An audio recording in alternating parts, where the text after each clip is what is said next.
I figured that would keep everybody with. Children. My oldest comes in tomorrow. 6:31, we have a quorum. Back Friday. We start. Have our first family portrait. I knew those cookies were a mistake. I'm through this one. 6:31, can we start, please? Sam? I feel like it's the principal. Sam? Dick? Pay attention. Call the meeting to order. Roll call, the only ones that are missing, I believe, are Ms. Pickett and Mr. Camarano or Mr. Fidel. So we have 6 members here. We are again being recorded. As usual, I have to get a copy of Walter's little speech. I love it, but I always forget to ask him for it. Is there anyone else that wishes to record? Seeing none, just be aware that we are being recorded. Citizens' participation. Anyone from the public wish to speak? I'm hearing nothing. Next will be the approval of the meeting minutes for December 7th. Can I entertain a motion? So moved. So moved, second. Second. Any corrections? She makes me look better Addition? than she normally than I am. Seeing none, all those in favor? Aye. Those opposed? December I 14th. abstained because I was here. Oh, sorry. So it's 501. You weren't here? No. Not for December 7th. December 14th. December 14th was the meeting with the selectmen. It was the presentation of the audit, etc. We did not take any minutes that day. It's my understanding that the minutes were taken by the selectmen's department, basically. So I have nothing to present to you tonight. Kelly, did they present you any minutes? I spoke to Janet and she said it was on the DVD, and when they're done, when she finishes transcribing, we can get a copy of those. But she said it is on DVD. All right, unless anyone has any objections for our minutes, what I'll do is I'll have Kelly for you just a note saying that the reference, the permanent record in the selectman's office. And we can bring that up at the next meeting. I'd like to make I'd like to juggle the agenda a little bit tonight. I'd like to actually discuss some unanticipated items because I had some things come to me at the very, very last minute, and they're important, and I want to make sure that everyone's aware of them. So, does anyone have any objection if I bring unanticipated up? I would like to I received a letter from Dr. Rabinovitz. Said at the last school board meeting, the committee voted to establish a designer selection committee for the selection among various submittals for a Wareham Public School master plan study. I'm enclosing a copy of the RFQ, which was sent to solicit proposals. The composition of the designer selection committee will be superintendent of schools, one school committee representative, one member of the finance committee, one member of capital planning board, one local builder, one local architect, and the director of operations/finance. That's of the school system. I'm proposing Monday, January 23rd, 2012 at 6:30 p.m. for our first meeting. Please consult with your board and send in the name of the finance committee representative who can attend at least 2 Monday night evenings meetings. The selection committee will be charged with creating a rubric to rate proposals received and to rate the proposals by that rubric. Why are we proposing a master plan study? I believe it is prudent to take stock of our facilities and do a space needs study to support our statement of interest to the Massachusetts Building Authority and look at the needs of the school system through the next 10 years. This is actually the first step of a process by which we apply for a grant to either renovate or build new schools. Basically, yes, they are putting together a committee. It will be subject to the open meeting laws. I discussed with him today. It will be posted. Everyone should be aware. I would caution you, though, that since it is basically the discussion for a bid, there is the potential that it could, if it does, fall under the open meeting law requirements. I would say for an executive committee session, it could fall into that. I would hope they would give a full explanation of what was happening first before they went into such. But basically, our liaison is probably our best candidate. However, I'd like to have an alternative in case he can't make the 2 meetings. Yeah, the June The second Monday in particular, I'm going to be in Montana, so I will not be here for that. So you may not be able to make a second meeting at the end of the month or. That would be correct. Would anyone else have any interest in doing that? Mr. McDonald, anyone else? I do have interest only because I have a child in the school system and I have that interest and I think that All right, this, I did talk to Dr. Rabinowitz very quickly. Evidently, this is a analysis of the space. They examine all the buildings, look what they're being used for, the classes, et cetera. But it is also the first step of the other process, which is applying for the grant, which would require more funds, et cetera. He's brought that up a few times. So, if nobody has any objections, I'll appoint Mr. McDonald. Would anyone else be able to fill in if he's unable in the end to make it? Question, might I attend the first one even if I'm not the representative, or is there only one? Only, well, it'll be a public meeting, so anybody's welcome to attend, all right? The question is you know, you hate to split it up where somebody Oh, no, attends no, one and then I'm- doesn't attend the other. Exactly. I'm not, So if anyone else can make the I'm not first meeting. suggesting Right, that, I was just interested, that's all. that's the case, yes. Mr. Chairman, I'd like to recommend that if Sam can't make the both meetings, then maybe we should have Mr. McDonald represent and participate in both meetings for us. Well, I think that's That's what, what he's. Okay. that's what I'm proposing at this point. I'm also looking if Sam pretty much is sure he can't make it, if someone else thinks there might be a possibility they could make it too, and they're willing to attend, that would be very helpful. Although if they're going to executive session, that means, you know, it is for a bid, it is for a quote, yes. I just want to be clear that this meeting's at 6:30, so not It's at 6:30 6:30, a.m. right, So right. And the whole meeting may be open to the public, but there is a possibility because of the Okay. type of thing that they're trying to do. You know, if you put the rubric out completely with your scoring and somebody goes and somebody doesn't, it can cause a unbalanced bid, so. okay. It'll be his decision in the end. The next thing I want to bring up is, some questions have come up about public hearings. I went back to the town charter and reviewed the town charter, and it is very clear that you have to pick up a calendar to look very closely. You suddenly discover that our public hearing, which traditionally has been held just before the closing of the warrant, et cetera, has been pretty much in April. However, that's not what the town charter says. The town charter says we basically should have it by December 30th, which would have been an impossibility this year because we didn't have the audit. We were missing information from the Department of Revenue, et cetera. So what I have done though is to take a look at our schedule going forward. We have tonight's meeting, next, the 11th. We have the meeting all day long with the department heads. And I'm wondering if you would like to defer that evening's meeting to that day as part of the meeting rather than taking a supper break and coming back. Some members I know might not be able to make the daytime. What's the general feeling on I'm all for a daytime meeting personally. that? Keep it all in the daytime? Mm-hmm. What I could do, we're supposed to run, I think, from 8:30 to 4.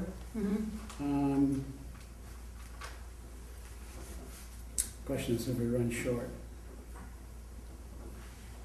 I don't see any reason why I couldn't post a 3:30 meeting as well. It's gotta be posted for the full day, but we can adjourn and reopen. I'm still iffy, but I'm Confusing. working on it. Pardon? Confusing me. Well, if we get done with the department heads, let's say at 3 o'clock, Yeah, all right? If I set it at like 4:30, then other people who might not be able to make it during the day might be able to make the meeting. Yes. Join us. okay, I'll play it by ear, never mind. You know no, what, no, no, I'm we'll just go into confused as to recess. what you posted an additional meeting for. Normally, we would meet on the 11th in the evening, but we are meeting during the day with the department heads. Okay, If 5 of us are in attendance, it is a meeting and has to be Right, posted yeah. as such and open to the public, which it will be. There'll be 5 of us there, no doubt. All right, the question is, not everybody will make that meeting. However, there will be other issues that people may want to speak about, so normally we meet in the Okay, evening. I'm all right. saying, that's an okay, awfully long day. What I'll do is I'll post the meeting. If worse comes to worse, I can always go into recess. okay. And then those who have Because you swung from one thing to another. You were talking about a public hearing and then you swung into that, so you kind of swung around me and I was a little The confused. public hearing is going to be on, I'm sorry, the public hearing is on the 25th, Okay. okay? We were not going to have a meeting, I lost myself there. The meeting will be on the 25th, it's already been sent to the newspapers to be published. We will basically be discussing the proposed budget that evening in a public hearing. So the 11th is 8:30 until The what? 11th is, I believe, 8:30 to 4. I'll get you the exact posting on that one. Kelly, did we post that already or not? But that's the all-day meeting of all the various department heads. All right, and then the question is do we want to go beyond the department heads? Okay, I got you. Thank you. Okay. The 18th is the meeting with the school department and the board of selectmen. It's a joint meeting, joint public hearing that we have to attend. That's one? The 18th, and that's mandatory by charter. And then on the 25th, we'll have, delayed by 30 days, we'll have the public hearing on the proposed budget. I would not like to see that be the only public hearing on it. I think we should go through our deliberative process as we normally have in the past and have the traditional hearing before we go to the actual town meeting. What is the time of the 18th? Is that in the DOS office? Or in, The 18th is the school department. I'll send everybody a note on that. just so I know where it is. Because the time shift, they normally meet at 7 o'clock, but I'll confirm that for you. So basically, we're gonna meet every day, every Wednesday, in the month of January. Mhm. All right, the other thing that happened today is we received notification from the Department of Revenue that our tax rate has been set. All right, I sent everybody a copy this afternoon. I was able to pull your letter off, but I couldn't get into the web and get it. All right, if you go to the Department of Revenue website, Okay, all right, yeah, you are, okay. you can find the various reports. And Kelly, we made copies, didn't we? It's in the file. Kelly, did we give everybody a copy in the folder or? the Department of Revenue? I didn't get that. No, You okay. didn't get that. All right. Okay. No problem. If you go to the Department of Revenue sites, and these reports look relatively new to me, I don't remember ever seeing them before with the Department of Revenue. I can also pass these around so you'll know what you're looking for. For the record, the tax rates is set at 937. Did you pass these out to him? Okay. All right, tax rate's at 937. The Onset Fire District is 193, and the Wareham Fire District is 188. I'll pass these around. Please don't walk off with these. It's my only copy. Just throw it. When is what, All right. 9:03? The other thing would be Mass Municipal. Donnie said you said that you wanted to go. I'll get the form for you and me. Is there anyone else that would like to go to that? Dick, I know historically you've gone. Would you like to go as To well? the MMA, MMA annual convention, I'll probably go and I'll pay my own way. or we're going to pay theirs as We've well. done in the past. Well, when is that? The other- January. It's January 20th and 21st. Mhm. All right. So what I'll do is I'll send you a copy of the form. Okay. I'll send you a copy. Okay. And, I mean, anyone else interested in going or? No? Okay. As I said, I noticed in the public hearing. Back to the agenda.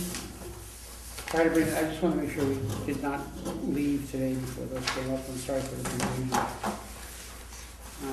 Town administrators report, obviously town administrator is not here today, nor is the financial analyst, but they did send us the October financials. There's some apologies for, make sure Kelly gets one, not sending us a narrative on this. So the reason for it being that a lot of effort was put into trying to work with the state to get the tax rates set today.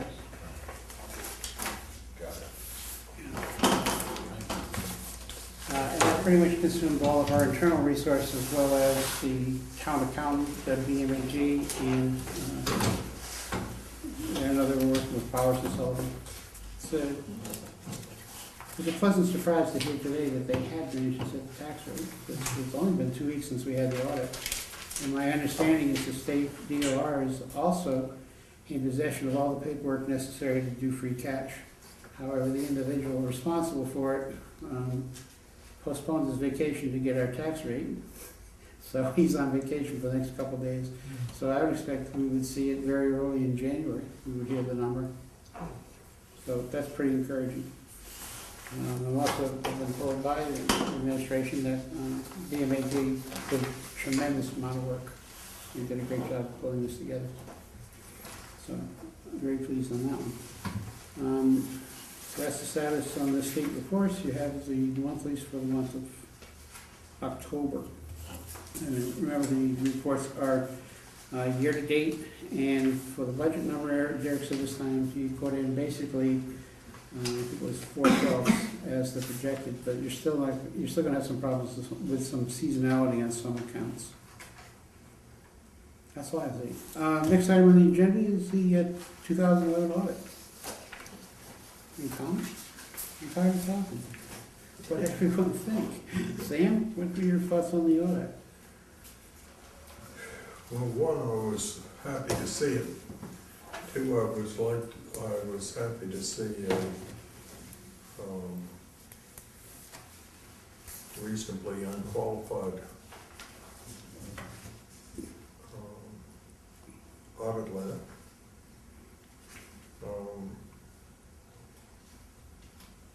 Those were my immediate thoughts. Dick, your thoughts on it? Well, I have several, I'm glad you asked, thank you, Mr. Chairman. The very first thing that comes to mind here in looking at the budget, No, this is on the audit.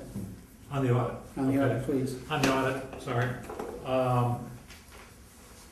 I'm still disturbed about the $919,000. I realize that it appears to be, I won't say inconsequential, but from what I can gather, would be, quote, too expensive to try to figure it out.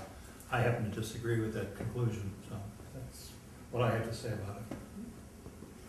I don't quite feel that was Mr. Powers' explanation in total. He said it would be very expensive to do. However, they had done a complete audit of all cash transactions and found that the treasurer's books and bank accounts were in fact in balance. And that the difference between the cash books and the general ledger were the entries that had been made supposedly to try to balance the general ledger where there were discrepancies with those books. That the entries themselves created a $919,000 balance that never existed, cash that never existed. It was an accounting error in the general ledger.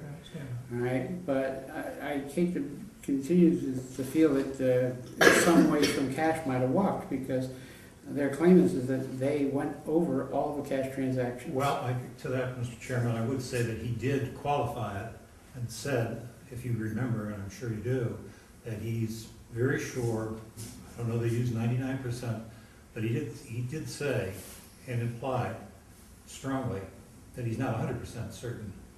Well, he's not 100% certain because coming out of 2009, he had a roll of cash balance that they weren't certain about either. Well, that's, All right, and you know, that's 2009, that's all he can speak to, or 9 and 10. All right, and as long as he doesn't know what the 9 number is, it's pretty hard to come back and say, well, but what he can say for 10 is he went every cash transaction. well, let me move to a different subject. The health trust, the IBNR is drawn down to, and I don't have it in front of me, down to about $250,000, give or take. And as you may or may not remember, when we had our health trust official here, outside consultant, I asked her about the loss ratio. And I had to ask her, she did not volunteer it. And it had been 92%, but then she admitted that it had just gone up to, more recently, to 97%. I don't know if anybody else Yeah. remembers that conversation. No, then that's a serious budget question. It's a serious budget question, and again, back to the audit, we have a problem with the incurred but not reported. It has gone down substantially. There's very little wiggle room left there. So as another observation, I would say that that's a problem of some concern to me, and I would suggest it should be of everybody in the committee and to everybody in town. We just don't have the flexibility that we should have in terms of reserves. So that's the second observation. I won't take any more time on that subject. I'm more interested, I shouldn't say more interested, I'm interested in hearing what other people have to say and then down to the operating budget. Lonnie, on the audit? Well, I'm pleased that, he's comfortable with his conclusions. As to the $919,000,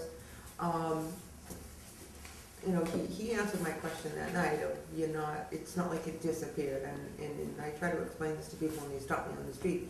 It didn't disappear, but I don't think we can continue to beat ourselves up over it either. There is a small concern that, if funds were put in the wrong accounting pocket, as you put it, will we have problems later on if we haven't figured that out? That concerns me a little bit, but I don't think that they're gonna go through the expense of figuring it out either. So I'm relatively comfortable with it going forward. Like you said, he can't justify anything before 2009. And I think we have to just settle with that and never let any of this stuff happen again. Mr. McDonald? When I kind of went into the meeting, I was concerned, because here we are sitting on an unqualified opinion, and then I got a 19-page management letter with pretty much the same thing we saw in 2010. And my big concern was how do we reconcile from serious issues that still exist to an unqualified opinion? And I think he answered it fairly clear that they did a cash proof. And to him, that's, he said cash is king in the business, so he's comfortable with that. I still don't think he's comfortable, and I don't believe from what he said he's comfortable with the fact that we have that many material weaknesses, and those need to be addressed. And No. Let's stick to the audit, because we're gonna come back to the management. That is Still part of the part audit. Well, then I guess I should wait till the management letter to address what I have to say. No, you'd like to too, but don't But carry. my point being is that I think that the problem still exists, and the point was made that we need to be able to ensure that it doesn't happen again.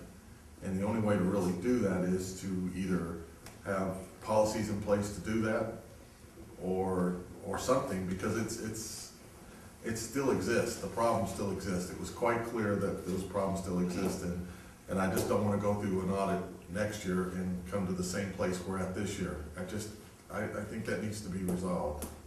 Okay, Mrs. Brown? I really don't want to say much on this because I'm still a bit agitated by the whole process, because I'm very happy with Mr. Powers and Mr. Sullivan, and I believe that we're all trying to work together on resolving these issues, but I still feel that I believe that the top is responsible for this accounting disaster. And I don't want to see it next year. He says, well, I've seen it for 2 years. And I'm aggravated about it. I'm concerned. And people make mistakes, Mr. Chairman, and I fully understand that. But we don't reward people with bonuses and pay increases when they continue to make mistakes. And I have a real concern about the financial health of this community. In regards to the audit you have? Well, Are you Yeah. uncomfortable with the audit? am I comfortable with the audit? Not with the results, Yes, you know, I'm comfortable with the audit, but I'm not comfortable with, I'm comfortable with the audit, just leave it at that. All right, if we can move on to the management letter, sorry, Sam, you had something? I came away from that discussion believing, that yes, he had checked the cash and he felt comfortable on that. But more than that, that he had concluded that the errors were entries, and even perhaps as much as the entries, the attempt to correct the incorrect entries, which doubled up the problem.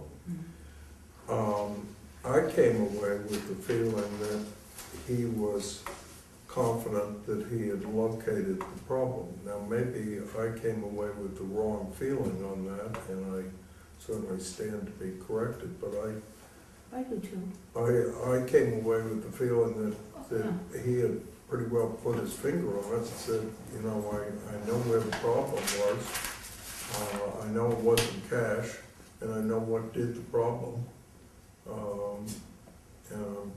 You know, I agree with you. he felt,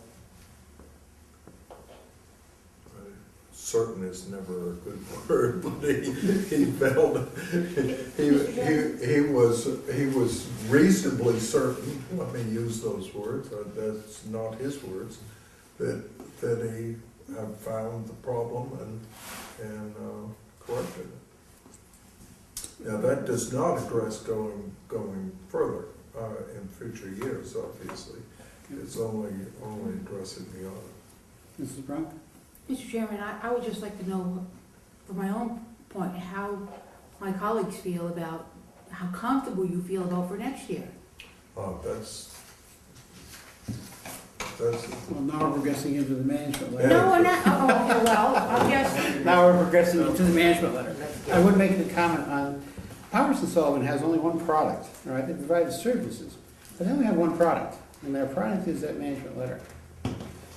His entire reputation as an accounting firm depends upon that management letter. For him to issue an unqualified letter is extremely important to his business and its reputation. So he had to have a high degree of confidence to do that, otherwise he would have issued a qualified letter. That would have been the safest thing for him, right, as far as the business was concerned, but obviously he didn't feel justified. So I measured his comfort by the fact that, you know, he's putting all his eggs in the basket and saying, I believe in this. When I spoke about it at the meeting, I remember clearly what he said to me, because somebody, I don't know who it was, one of the selectmen said something about having a clean audit. He said, I wouldn't classify it as a clean audit, it's a clean audit opinion, but you have several issues to work on.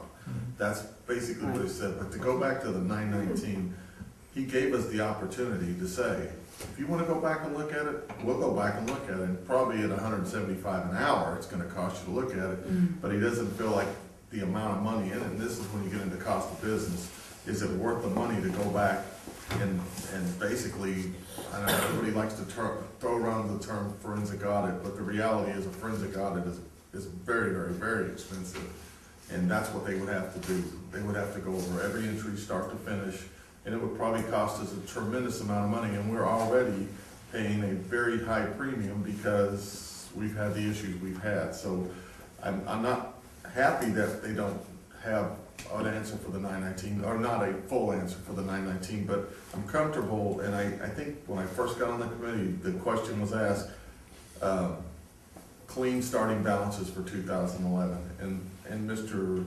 Powers said, we have clean starting balances for 2011, and to me, if you have your cash and going forward in the 2011 audit, I'm comfortable with that. So at some point, you either have to let it go or pay the money to do it, and I just don't think it's worth the money to go back and let anybody else out there want to talk about why it's there. But the reality is, I don't think it has to do with cash. I think it just really has to do with the Vadar, black hole of Vadar, and really poor performance. I think, my personal opinion is, what Mr. Powers would more than gladly, I think, take the money Oh, yeah. at the $175 an hour, except if he's relatively confident that he's not going to come up with something to show you, because then it becomes a black mark on him. We offered. But he said did we can offer. certainly do it. And he did offer. I So- think, but I got the impression that he didn't think he was gonna find very much, if anything. Because as he looked over the entries, I have that same feeling. a lot was generated by the system itself. I got the feeling he would certainly spend the time to come back and, Of course he would, And, $175 an hour. yeah, he could pretty much put it, I would too. yeah. I'll do it for That island he's $150. been looking for in the Bahamas, but it wasn't, and I don't see it as a good value for the town. I just don't, that's a lot of money we don't need to spend just to make who happy. I think going forward, we know what our starting balances are in 2011, they're good, clean, he's done a cash proof, he's comfortable with that, and you know, our focus, segueing on to your next thing, is a management letter. That's really the focus for me. Mrs. Brown? I'm very comfortable with the Powers and Sullivan, what they do. I'm very comfortable and confident with the firm that's doing our accounting now. And, hopefully we all learned a lesson, meaning the FinCom, the Board of Selectmen, the administration. And we really need to stay on top of things financially, particularly in these difficult times that we're in. And we have to do it in a more friendly way, but we have to publicly get our opinion out there. Whether it be good, whether it be bad, but we need to try and make people aware of things. And We'll do that going forward. The management letter? Sam, would you start with you again? Before I do that, can I preface something? So, for those who are not really familiar in the audit process, first off, the audit is to the selectmen. It belongs to the selectmen. They are the sole executive, they are the sole chief executives of the town. So the audit is theirs. It's not the town administrators, it's not the town council, it belongs to the Board of Selectmen. The management letter is the accounting firm's guidance to management as to what needs to be improved with internal controls. All right, again, it belongs to the Board of Selectmen. Now, they have, obviously, by town charter, their employee, the town administrator, is supposed to deal with whatever they commit to, the auditors, to correct, and how they commit to correct it. And I think as we talk about the management letter, we should keep that in mind, that it is to the Board of Selectmen, it is not to the town administrator or anyone else that's actually working as an employee. Sam? Basically, I'd go back to the comment I made a number of months ago that I think the most important thing that we have to do, and certainly the town has to do from a financial viewpoint, is to make sure that we have decent figures and financials to work with, because without that, it's very hard to make any progress at all. Clearly, we had a long period of time where we didn't have an auditor. We had a fill-in person who was working, and I think doing a good job given what she was and the job that she had to do. You said auditor, did you mean accountant? Accountant, I'm Okay. sorry. I Sorry. apologize. Want to clear that up? Thank you. But we clearly did not have people in place to really correct the problems. I think I'm confident that we now do have such a person in place. And I'm confident that those problems can be cleared up. Am I surprised that in this management letter we're saying that the same problems exist? I'd be astonished if it was any different, because we've been doing nothing that would tend to correct those problems. But I think we've not only got a clean audit letter, and I was corrected earlier today that it wasn't a clean audit as much as a clean audit letter. We do have a clean audit letter, and I think we have the people in place to make the corrections that we obviously need in the accounting system. If any of those problems, or I shouldn't say if any of those problems, if those problems existed a year from now, I would be extremely disappointed and outraged that they did, but I do not think that's going to be the case. Mr. Colton? I would second mostly what Sam has suggested. I guess a couple of things that stood out in the audit letter. I won't go over the negatives. There were too many of them, be here all night. But there were a couple of suggestions that caught my eye, one of which we have talked about in the past, and that deals with snow and ice. In the management letter, it suggested that what we should do or consider, if they use 3 or 5 year rolling average. I would strongly recommend to this committee that we pursue that particular assessment suggestion so that we get away from the fiction, if you will, that our snow and ice every year is whatever the number is, $185,000, $190,000, and the next year we come back and ask for, pick a number, $200,000 or $300,000, and we're not dealing with reality, in my opinion. So that, in terms of one thing that stood out, in terms of a suggestion that I would make for discussion with the administrator and to the selectmen, that we understand that, and I do understand what would happen and why it's not done that way, that to have a rolling average, because the number would go up, taxpayers would have to pay more, and they wouldn't like that, but, you know, you can't get away from the fact that you have to pay it just a year later. So, I think it's time for people to step up, stand up and say, let's take care of this, it's in the audit letter, it is a suggestion. I won't say end of story because it's gonna continue from here, but that would be my suggestion, my observation and suggestion. You said you had a second point? No, that's the important one in terms of the one that comes to mind. Okay, fine. I would agree with Dick on his statement. There was a couple of things in there that I was surprised about as far as their suggestions that we have been flatly told we don't do that. And I would hope that the town administrator and the board of selectmen really get behind, you know, their letter and start to get these things rolling. You know, I don't see any other choice. We've gotta do it. We've gotta do better than we have. Mr. McDonald? The snow and ice is at, I believe it's 577, 434 right now, so they might want to take notice of that. I have kind of a queasy feeling about the whole thing.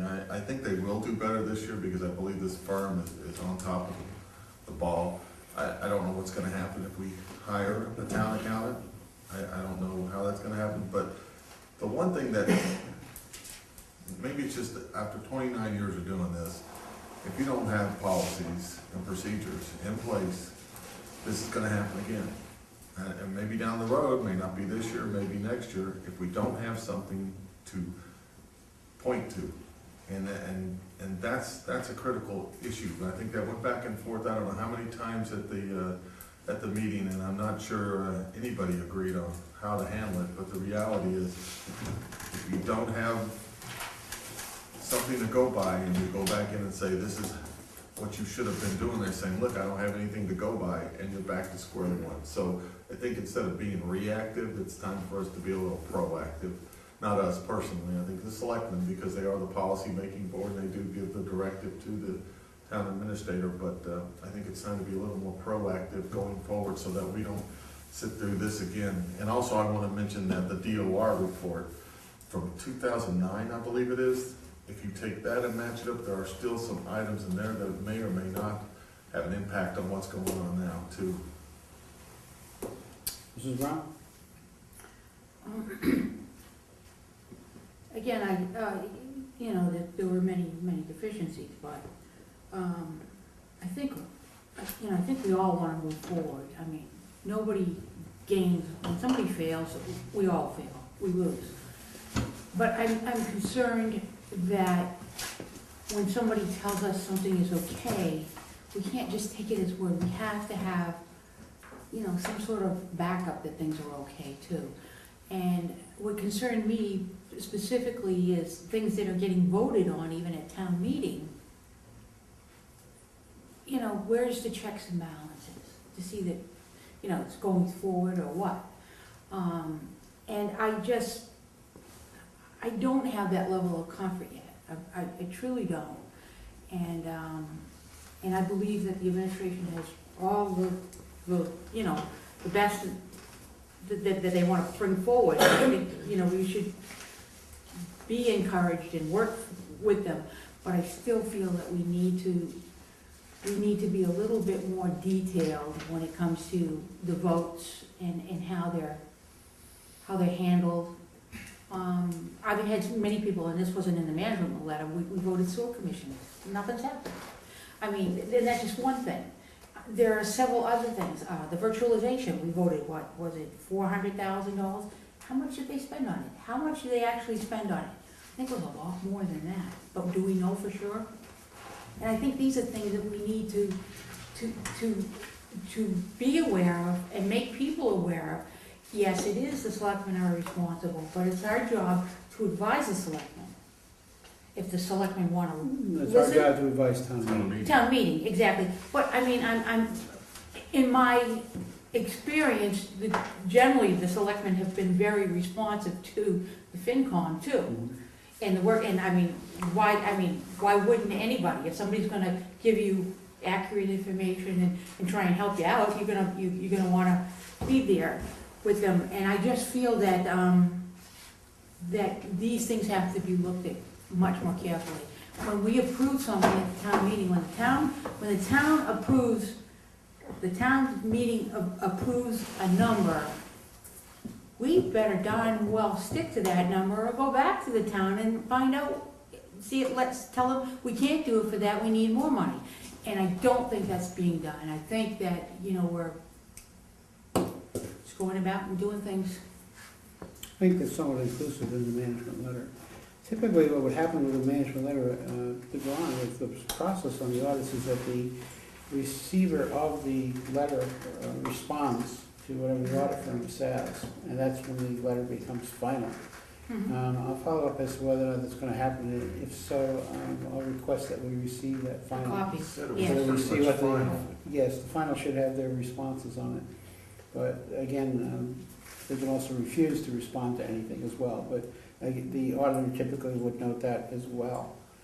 My general feeling on the thing was the 2009, 2010 letters, other than taking the critical items and calling them other matters, was exactly the same.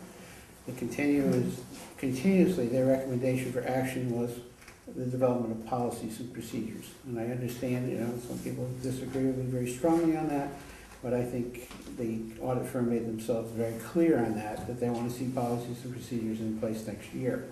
Those policies do not have to be written from the top down. They can be, much like the police department, they can be done by the people who have to deal with it every day, making strong recommendations to the executive of the town as to what those policies and procedures should be.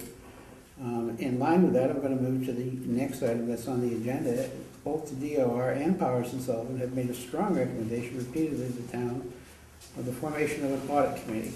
And an audit committee is not somebody who go through and audit the books. An audit committee is an organization that typically looks at the management letter and says, are we making progress? All right, and they usually meet only 4 times a year, one to receive the letter, and 2 times to monitor the letter, what the progress is on the letter, and the last time is typically to say, well, did we do it or didn't we do it? Okay? I would hope that this board would, in fact, strongly urge now the Board of Selectmen to form an audit committee. And I would like to make that public in a letter. Well, I make a motion that we make it public in a letter. I'll second that. No second, the motion, do we have any discussion? I think it's critical. I really do. I think we also need to make sure that, that we have some presence on that committee, the audit committee, in some form or fashion. That's up to them, they don't have to. Well, I would Okay. recommend that the I word would- recommend came out. Well, we can recommend it around. I just recommended that. I didn't say, trust me. Maybe our letter could suggest it, but I'm not gonna say we should by any means demand it. Oh, well, I right, wouldn't. I don't think you heard demand. All right. I think the thing is we should address at this point the issue that an audit committee should be Well, formed. That's what I would be most comfortable with writing. Again, I'll pass it by you, you'll be free to amend it once it gets here. But I just want authorization to put the letter together. Don? Yeah, I'm very much in favor of an audit committee to work together on this situation. And I want to reiterate that last year's DOR report, I think the administration did a fantastic job in identifying, he had a slew of problems there. And he attacked them weekly. And I think it got set by the side when everything went down the chute with the accounting. And I believe that the administration would be very, very much in favor of having an audit committee. I As have long no as, idea. you know, as long as we were just there for facts and for support, or to help and support in a positive way, I think it's wonderful. Our letter would be to the Board of Selectmen, because they're the Exactly. ones who can form committees. Exactly. And as long as it's a positive thing and we can, you know, work together, I would think that they would be receptive to it. I would hope so. Anyone other comments? Hearing none, all in favor? Aye. Opposed? It's 3, 5, 6 to. Interest, smiley face in the letter too. And keeping the Very funny. Next item on the agenda is the department head meeting. We are set for the all-day meeting on the 11th. I have reserved with the town administrator our right to call back a department head, particularly the large departments, all right, if we need further explanation on items. That's why I said department head meeting dates. I would pretty much like to wait until we know for sure who we would like back and try to do all those in one night. So nothing else I'm looking at. Also, even our own attendance, I'd like to make sure that everybody's there for the critical evenings. What I would like to do on the budget is, we're supposed to be with them on the 11th. In the past, there was always a compiling of the questions, shall we say. That's no longer legal under the open meeting law. You're supposed to pretty much do everything out in the open, so if I say send me all your suggestions, it gets pretty hairy as to whether or not I've, violated it by some means. So what I would like to do is I would like everybody to bring their questions back next week. Let's get them in writing. At that point, they'll be entered into the minutes as a document, all right, and then I can compile them. And the object being that we will ask them the day that we meet with them to address those particular questions. All right, and I would say everything's open. Whatever you want to ask, let's get it on paper, all right, and then we can go from there. That's not to preclude any discussion tonight if somebody wants to discuss something, but what I really want to do is I want to make sure that the department heads are pretty clear on what they're going to be asked. I don't want gotchas at that meeting. We need explanations. We don't need gotchas. All right, so I'd like to compile those next week. I'll need them in writing. If you're not going to be able to attend, drop them off to Kelly sometime on Wednesday. All right, so that we can. But by noon, because she leaves it. By noon, because she leaves by noon. As somebody found out today. All right, if you would drop them off with her, and then I'll make sure that we have them in the roll room that night. Just one question. Obviously, we're gonna have a little bit of time to compile questions, but are you saying that we can't ask additional questions, or? We'll be able to ask additional questions along the way, et cetera. What I would like to do is really, there's gonna be certain items that we're gonna wanna know from all the department heads. I know there's gonna be payroll questions. What's your full-time equivalents? What's your ups, what's your downs? Why have your payroll numbers changed? We're gonna hear about union contracts, we're gonna hear about change shifts and hours or stuff like that. There may be questions we might have on overtime, et cetera. All right, well, that's pretty much going to be standard for every department head. So we're going to want to make sure that that is on our list of questions that they can see. But in other departments, I'll take the police department. If Route 6 goes through and they start construction, how is that going to be accounted for, and what do we see the overtime on that? And how do we account for the police overtime? So we can get very specific in some other areas. And, because also that relates back to the audit where, overtime is being billed out of the office and paid into the general fund, and there's a problem in the audit as to the stuff getting paid. So there's a number of things that we can ask, to Dick's point, on the pension fund, et cetera. We're gonna wanna know a lot more information on what we're looking at going forward. Definitely the question on the healthcare. All right, if they have to bring someone else in, then they have to bring someone else in. But I don't want to go on the 11th and sit there with a bunch of gotchas, and we get no answers, and we walk out with nothing, because it'll take us weeks again to get the answers. I'd rather go in ahead of time and tell them, They should be I prepared. don't think we should even require them to respond in writing. It's just be prepared. This is our list, and we're going to ask it, right? And everybody will have a copy, and we'll just ask it when we meet with them. Yeah, and it's only a fair thing to do to them. I mean, Right. let them be prepared and I agree. And there'll be certain questions that we'll probably see 3 or 4 people who want to ask that question, we'll make it a high priority question. It should be the first questions out, so if time runs short, we don't forget it or pass over it, or as we get tired of it during the day. I'm looking at this, I'm already discussing, go ahead, honey. Okay, I'm so, sorry. I really takes care of A and B. And I would think after that meeting, there's gonna have to be follow-ups. And I think we might even, as I said, have to have certain department heads come back to deal with certain issues and questions.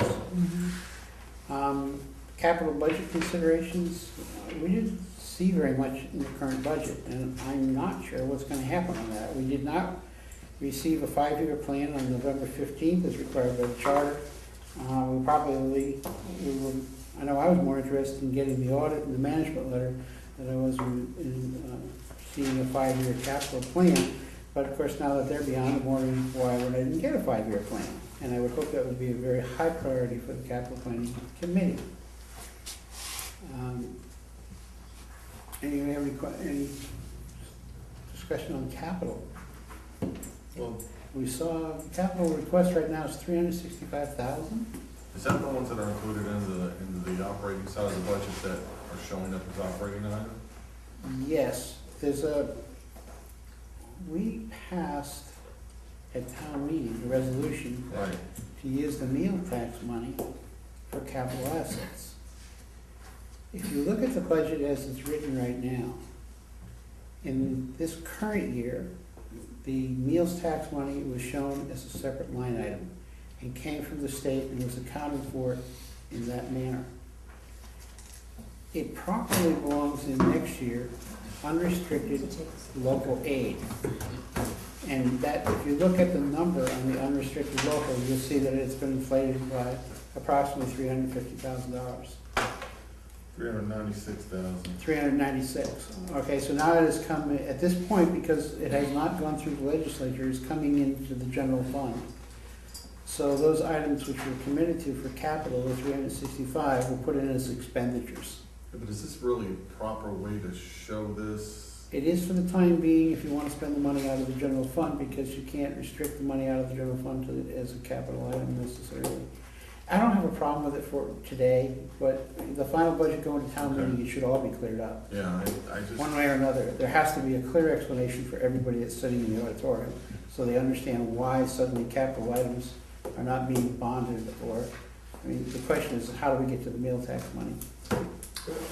Question. Yes, Sam? The way I read it, and I'm not sure I'm right, was that the only money that was being proposed by the administration was from the meal tax revenue. That's what I saw too, that's what. And so it was only that bit, which was required by the town meeting. Yes.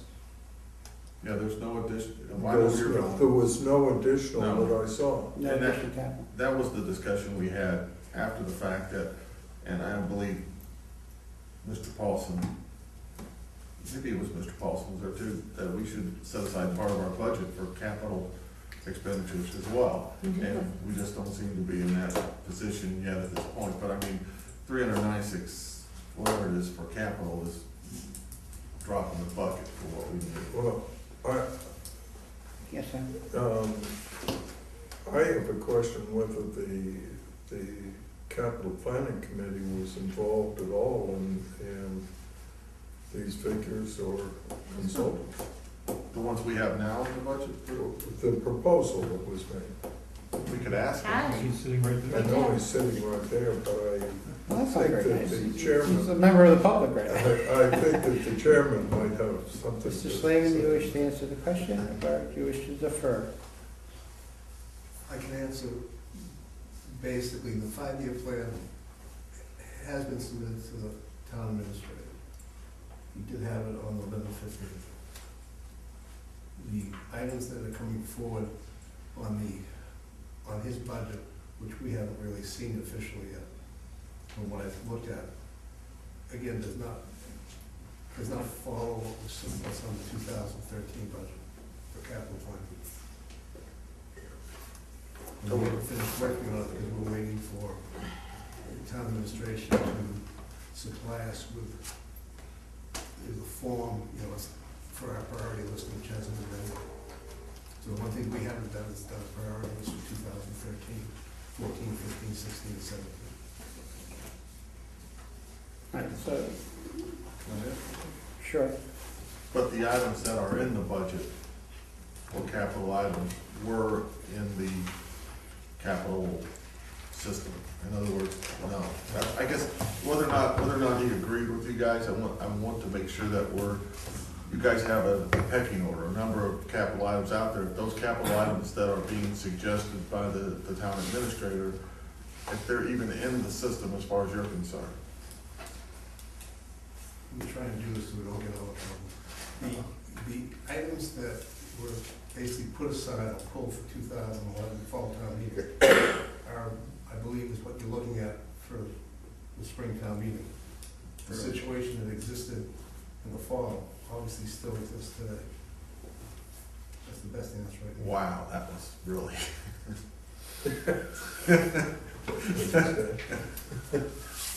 Okay, thank you. All right, I will take you back to the charter, section 5-7, capital improvement plan. Town administrator shall submit a capital improvement plan to the Board of Selectmen and the Finance Committee at least 30 days before the date fixed for the submission of his proposed budget, which was December 15th, which means he should have submitted that to us November 15th. It shall be based on material prepared by the Capital Planning Committee as provided in section 2-5D. The capital improvement program shall include a clear, concise, general summary of its contents, a list of all capital expenditures to be made during the 5 fiscal years next ensuing, with supporting information as to the need for such expenditure, cost estimates, methods of financing, and recommended time scheduling, and the estimated annual cost of operating and maintaining each facility and piece of major equipment involved. This information is to be annually revised with regard to each item still pending and in the process of being acquired, improved, or constructed. About 4 years short. We're completely short. We don't even have the description of what the items were, how to be financed or anything. So, I understand they were also extremely busy, and it was awfully hard to do that, and we have fallen behind. It went into disuse. There's a word in there that's kind of interesting, operating. In other words, it more than implies, it states that the budget shall include operating expenses, the way I read it. Yes, For the equipment. for the capital. equipment, For the equipment, right. yes, Right. And if you're gonna do that for capital item, you've gotta look out several years. yes. Okay, That's why it's a 5-year plan. well, that's what I'm driving at. We don't, on the operating side, we don't look out more than 1 year. Shame on So my us. point is that we should be looking out further on the horizon in terms of operating expenses, particularly since the charter, as you just articulated, not only suggests, but demands that operating be taken into account. Yes, So, that's my point. You're at risk of being slapped down. Anytime you're gonna purchase a capital item, anytime we've ever, in the real business world as opposed to the town, you have to have a payback period, you have to have an internal rate of return, you're looking at it not, sometimes even 10 or 20 years down the road before you can purchase it, because you have to justify the purchase of that piece of equipment. And I would think that if we're gonna throw something out here on these numbers, they have to have some sort of a pro forma, we'll use that term for lack of a better one, that says this is how we're gonna pay it, what the payback is on it, whether it's a safety issue, whatever it is, but some sort of a 5-year, 10-year, whatever this guideline to what's gonna happen with this equipment. the capital information we have so far also says nothing about the school license as well. I think we need to take a position on this pretty quickly in this process. I don't want to get, again, down to the last week where we're trying to figure out what we're doing with capital items. So I'm not gonna push it any further tonight, but this is, in my mind, the opening discussions. I would love everybody to come and we'll get together next week as to how we want to approach this whole capital issue during the course of our meetings with the town administrator and even, if necessary, the department heads. Sam? On the school buses, did everybody receive Jeff Sweat's analysis on that, Yes. which I personally thought was a good starting point. I'm not, That was today, When did that come? Yesterday? yesterday or today. I didn't get it. I'll tell you in a second. I got it, I got something from Jeff, I haven't had a chance to. I was gonna say, I was, I forwarded it to everybody, so Did it you- came on did your you? town web, yes, I Okay. did. And my phone's loading, I have no signal. but I personally thought that was a good starting point. One could look at it and want to question some figures, but at least you had some figures in front of you to And there talk were still questions with, even with those figures as well, too. I There are- understand that, there but are it's a some good cases. starting point, was my point. Mr. Slavin, did you wish to address the committee on some? You looked like you wanted to say something. No. Okay. I have another tip here for you. I hate to bring the buses up at all, for Yeah. obvious reasons. I received an email from Mr. Sweat requesting two members to meet with two members from each of the other boards on the 18th, January 18th, February, no, January 18th. You have a mandatory meeting that Did day. you have a school? Yes, we do. School He's once proposing a 5 o'clock, 8 o'clock meeting, I'm sorry, 5 o'clock meeting on the 18th, consisting of two members of the capital planning, two members of FinCom, two members of the Board of Selectmen, and two members of the school committee, and the town administrator, and Dr. Rabinovitz. I guess my question becomes, is, do we wish to consider participating in that? Absolutely. Absolutely. No. Well, I would- speak your yeses and nos. I would say, yes, I think it's a good idea. Absolutely. personally. I would. Why would you say no, Larry? Because in case you haven't been watching what's been going on with just something as simple as trying to get school buses, back and forth, school committee, board of selectmen, it just, I don't know, there's just too many egos in the room, and it's just very difficult to sit through something like that. I know everybody's got their own idea how the plan should work, but it was fairly obvious from the start to me that if you turn it over to a group of like UMass Dartmouth MBA students, let them do a study, financial analysis, get it back and let everybody look at it, we would be so much further along. And that just didn't happen. And I think that had a lot to do with, once again, it must be a control issue. I don't know. But whatever it is, I'm not, if you guys want to, I think that's great. This is also in contradiction to a motion that was passed by the Board of Selectmen, which was setting up a committee which was going to consist of one member of the Board of Selectmen, one member of the Finance Committee, one of the School Committee, one from Capital Planning, and three members at large. It's a real, this is a briar patch. Well, but with that said, and since you brought the subject up, it's gotta be dealt with, it's gotta be dealt with Yeah, in some I manner. understand, but also the question is, now that I believe that the Board of Selectmen are also proposed to meet with the school committee to discuss their motion at 6 o'clock the same evening, so there's even a conflict there as to the timing. Go ahead, Bonnie. I'm a little confused, so you're telling me that the selectmen are proposing a study committee for this issue? A true study committee? They proposed one as well. Are That was they a moving? motion, they put a motion up and passed it. That was for the recommendation, well, there's a lot of story here.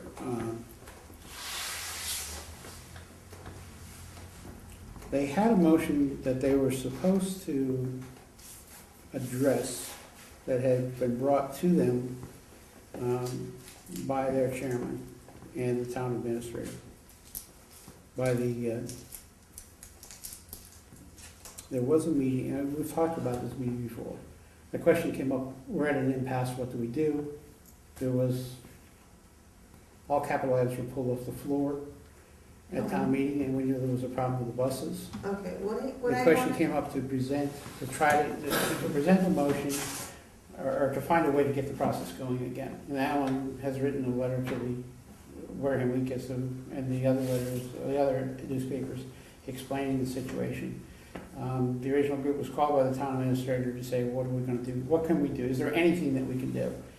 All right, to try to get the process rolling again. And what was put together was a motion, which was, and I'll read you the motion, it was move to request the chair of the capital planning committee to engage college and or university students to develop and complete a comprehensive financial study of the busing and transportation needs of the Wareham Public School District. Said study would include the following components: complete financial analysis of the busing and transportation needs of the Wareham Public School District, an evaluation of privatizing the busing and transportation needs of the Wareham Public School District, recommendations to follow the study. Comprehensive study is to be due no later than March 1st, 2012. A presentation of the completed comprehensive study will be made at a public hearing that includes the Wareham Board of Selectmen, the Wareham School Committee, the Wareham Finance Committee, and the Wareham Capital Planning Committee. That motion was the result of a general consensus that the finances were in the way. How do we get the finances out of the way? Find a college group, come in, an objective group, do the study, all right, and then make a presentation to all the major players. And that was it. All right? That motion was never presented. All right, debate occurred at the Board of Selectmen, all right, and the motion was never presented on the floor. And instead, they drafted a new motion, which they passed, which was actually supposed, well, should be probably still taking on portions of it. And let me read you their motion. Their motion was to request the chair of the Capital Planning Committee to engage college or university students to develop and complete a comprehensive study of the busing and transportation needs of the Wareham Public School District. Said study shall include the following components: a complete analysis of the busing and transportation needs of the Wareham Public School District, including our current state cost of operation and safety standards. An evaluation of privatizing the busing and transportation needs of the Wareham Public School District, including costs and impacts on safety. The comprehensive study is due no later than March 1st. The presentation of the comprehensive study will be made at a public meeting that includes the Wareham Board of Selectmen, Wareham School Committee, Wareham Finance Committee, and the Wareham Capital Planning Committee. Until the study is complete, there shall be no borrowing, leasing, or procurement of any kind of a school bus.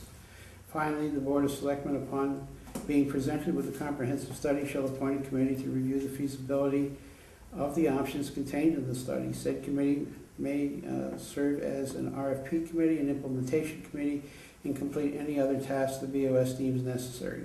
The committee should include one member of the Board of Selectmen, one member of the Finance Committee, one member of the School Committee, one member of the Capital Planning Committee, and 3 members at large. And this motion was never passed on to the School Committee. They met the next night. This has been passed, they never saw it. Since they never saw it, they never voted on it. That's exactly, you go back to look at the tapes. They never voted on it. That being the case, neither motion, well, there's some question as to whether or not this applied to the Capital Planning Committee. Should it still go to them or not? Because the original discussion was to clear something off the table.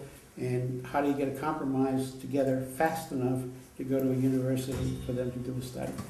And that's what happened. I mean, basically, you have 2 separate motions. If the school committee passed, they would have passed this one, or something amended, this would have been amended. And we were already in November, and to go to the college, we really needed to be able to set everything up by the end of December at the latest. It couldn't be done, because it would take weeks to put the compromise together. Okay. So then we wound up in limbo. Well, now the Board of Selectmen's motion is still in effect as far as forming, it's in effect, but nothing's happening with it right now. Now the school committee's coming along and saying, well, we want to put together another committee. This isn't direct conflict. I mean, we're in the middle again. Donovan said, we should facilitate by every means that we could. I disagreed with you. Remember, right? I said, no way. Then I became the chairman and said, well, maybe she was right. She was 100% wrong. All right, because there is no facilitating anything between these 2 groups at this point. There's nothing that we can do except put ourselves in the middle. One of the things that also came, you notice the motions, the group of 5 that met, I was there to help facilitate. There was no motion for us to be involved. We're not involved until it comes to us. So there was no need for us to say yes or no to any of this. All I wanted to do was make sure that we were there when it was presented, so we didn't get someone else's interpretation. Now, what can happen on interpretations? Mr. Sweat has said it costs $1.4 million to run the school buses. Mr. Sweat is 100% correct. It costs $1.4 million out of the current budget. Operating. There you go, key answer. Then he turned it and put it up against what it would cost if we went and had someone else come in to run it. Now it's 2.3 million. Well, why is it 2.3 million? Because now it includes the buses. No buses going forward. Well, for the current year, it's 2.3 versus 1.4. His statement is 100% right. You have to come up with another $1 million. But when we go back and look at the 5-year plan, as Dick said, and you start going forward, all of a sudden, it's a different ballgame. And Mr. Sweat's analysis that Sam's referring to is the closest that we've come, but it's still not the same. And the reason why it's not the same is when the bids went out, it was for an average life of 2.5 years, and they were using 5 years in Mr. Sweat's numbers, 10-year-old buses. So we still don't have an apples-to-apples comparison. And now the thing is that we're going into, this meeting is only 2 weeks away, and nothing's going to be resolved, and I'm just asking you, do you really want to be in the middle of this? No. Well, Because I now know- that you explain it to me, my thing is, you made it sound like the Board of Selectmen was gonna go ahead and make their own committee. If there is an official study committee sanctioned by the Board of Selectmen, that's what we need to be involved with.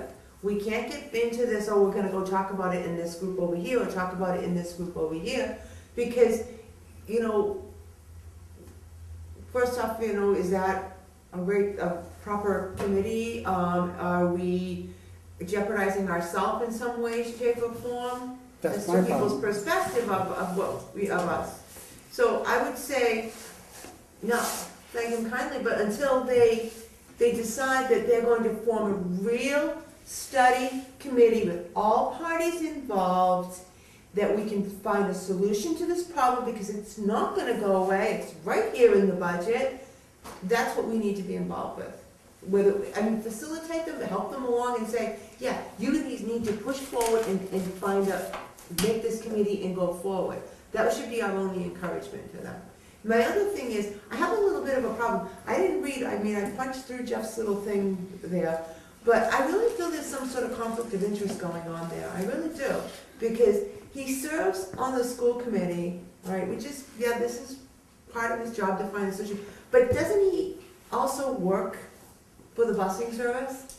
Does he get paid when he drives buses?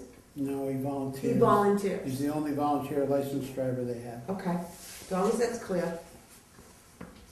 And also, if you look at this, wait, where did I find that anyway? Under non-net, just while we're on the subject. Wait a minute. Oh, Bus entry, non-net is the busing. Okay, well, I marked it there and I can't find it. Non-net is the busing. Oh, here it is. According to this, we're already 75% over budget for non-net school spending. No, we're 75%, like not over. Right, that's what I mean, you know what I meant. 75% expended already. Just pointing that out. 75% through 3 months, because this. But that's net. So what you have is you have expenditures going out and you may not have received revenues yet. Because I'm you talking never, about the busing, non-net school spending. but there are revenues involved. We can go back and question that. Let me take that back. Let me go back and find out. So we have a question as to why the number's so high. Yeah. Okay, we can ask the. Oh, and speaking of revenue, where are the revenues, because it's missing? They should be there. It's not. Some of the revenues were Did I there. miss that? The revenues for what? There are revenues up over here. No, I'm talking about the updates, the actual set. What are we looking at? There were no revenues. Last page is revenue. What do Page you 9. see? Page 9 is revenues. No, it's not. No, it's not. No, this is just strictly expenses. This is strictly expenses.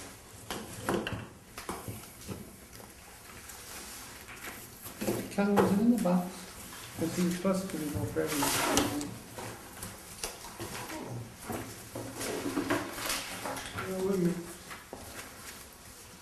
Well, we have some revenues up here. No, I'm talking about the updated. Oh, I know what you mean.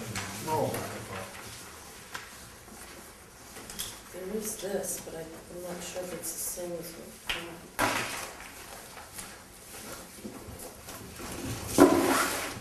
Now, this is all expenses. No, well, we're gonna do another.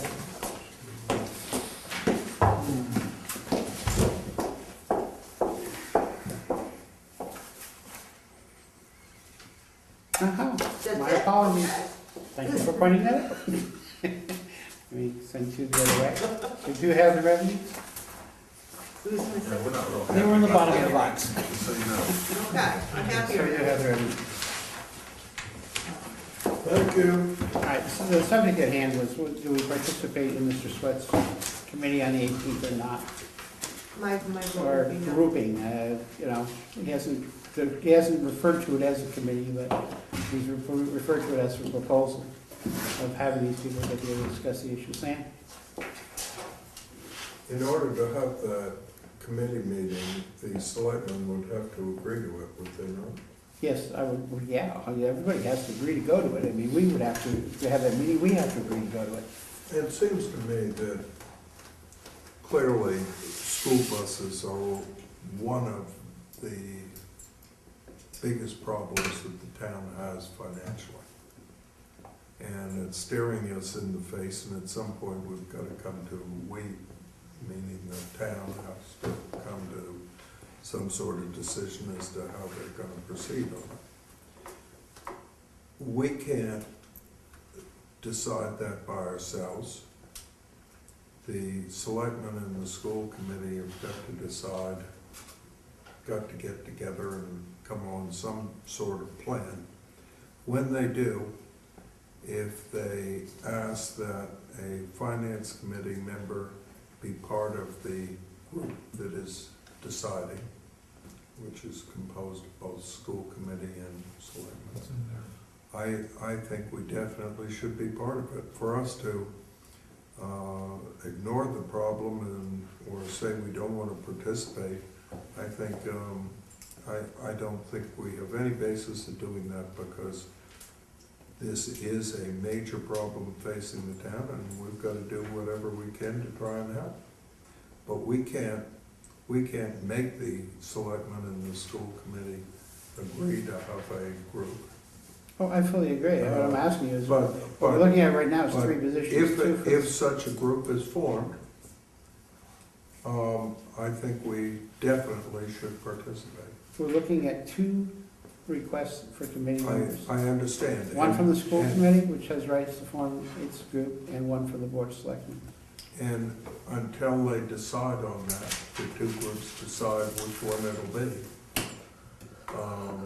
you know, I don't think we can move. We sit out until then. I think, when they decide, I Right? think we should definitely participate and do anything we can to help move the matter along. I'm not gonna disagree with that. I agree with what you're saying. The problem right now is there does not seem to be a clear decision. We have You know, two conflicting if by no other reason, by schedule. All and right? we can- Where do we go? What do we say? we can't make the two groups decide on something. Right, They have to decide that themselves. When they do, we should move ahead. Anything we can do to help bring them together so that they will decide it, I think we should do it. But we can't put a gun to their head and make them decide. That's up to them. Mr. Paulson? We have a time constraint, obviously, looking forward here both to when the proposed meeting might be, and then also with regard to town meeting. So there are two different time constraints, so we've got to get cracking on this. So my suggestion would be that we send a note both to Mr. Sweat and to the selectmen and say, we've got a motion from the Board of Selectmen that says one thing in effect, different language perhaps. And we've got a suggestion from the school committee that is at variance with the selectmen's motion. And we're more than happy to participate, or have participants from the FinCom. However, you two groups have got to get this resolved. Once you get it resolved, and please get it resolved quickly, back to my first observation, let us know, and then we'll move forward. If we have to supply one member, we'll be happy to do that. If we have to supply 2 members, we'll be happy to do that, but just let us know. I agree. Mrs. Brown? I kind of agree with the way Dick and Sam are going, that we would, that we should make it known that we're willing and want to facilitate such a group. And we should, it's clear that the Board of Selectmen and the school committee are never, ever gonna agree on a lot of things. But I think they're all gonna be forced to come up with some kind of decision with the school process. And hopefully, when they form their committee, they won't put somebody from the administration or somebody from the school committee as the chairperson, because we know that doesn't work either, because they just disband. Am I not right, Mr. Chairman? You're 100% right. I'll never get one. Please. Mr. McDonald? I like our position as an advisory committee. That's what we are. And I don't, again, my problem is that we have 2 motions there, 2 different groups, and they're both already in trouble because we don't have the financial study that is necessary to make that first step for the groups. Is that correct? That's correct. So we're already in trouble right there. And at the end, I agree, Sam, if they can get together and make up their mind and everybody play nice, then yes, we as an advisory piece of that should be part of that. But until they do, we're just There is gonna one be- motion for a study, the problem's timing. Right, It's it's not just- possible to get it out of the it graduate ain't school gonna at this point. Yeah. So But now. there is a motion for a study. But again, that's, my concern is that until they agree and, to say that they'll never get along, well, that's kind of the problem. We need everybody to get along and make this decision. And because my child goes to school there, and I would like to see this bus issue resolved in post haste. So once they can get to that point, from our standpoint as an advisory committee, I think we should participate. But only at that point. Before then, all we're doing is knocking heads or sitting in the middle of, was it a battle royal in wrestling, and it's not what we're here to do. Sam?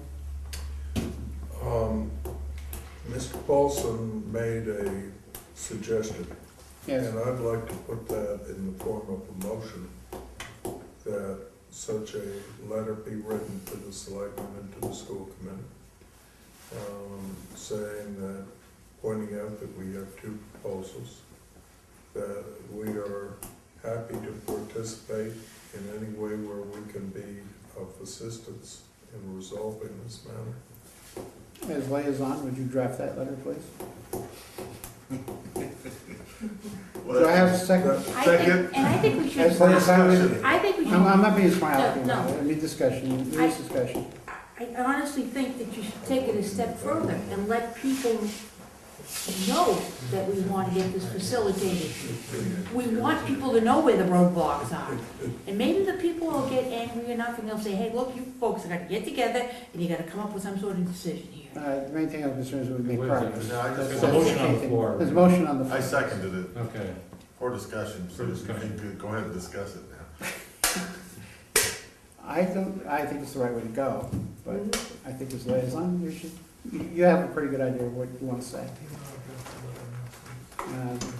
You can make it, if you'll draft it, I'll sign it. If the committee agrees that that's what they want to say, not a problem, you can make it 5 minutes, but if you would draft it. So busted. Gee, that gives it, Any more comments on the motion? you'll sign All those, anything not on anything. front? Go All ahead. those in favor? Aye. Those opposed, 600. Right. If we have that ready by the next meeting, please. We stay on schedule like we usually do. No, I think we should try to get it out earlier. We've got a time constraint, we know that. I think we should, quite frankly. But we won't be able to meet as a group to say this is the letter that we want to present, so next Wednesday will be soon enough. All right. I'll have it to I'll take the, it a step further and let him send it. I trust him. Yeah, He knows what's gonna be I would said. propose that if you approve of the Yeah. letter, that. not if I approve, that's the problem, is if they We're getting a little too formal here. Yes, We've we got a are. time It's constraint. way- We've got a way time too formal. constraint, let's move Right, on. let's move along. Yeah, We let's know do we it. wanna I know do it. what we're gonna say. We're gonna say basically, hey, we've got two proposals in front of us. They vary. We wanna help, but you guys have gotta come to a decision, and you gotta come to a decision fast. That's what the letter's gonna say.